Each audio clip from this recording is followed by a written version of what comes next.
can the government take your home because it thinks someone else can use your land better? Kelo versus City of New London, decided in 2005, is one of the cases that shaped America. What happened?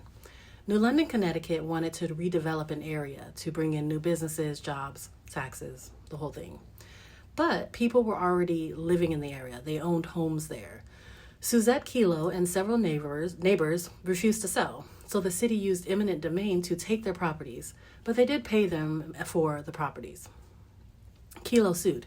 She said taking her private property for private development was not public use required by the Fifth Amendment. What did the court decide?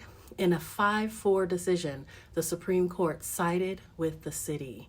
It said economic development could count as public use under the Fifth Amendment, even if private developers would eventually use some of the property.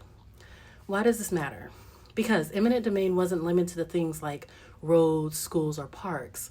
A city could also use it as part of a larger economic development plan. So how did it affect us today?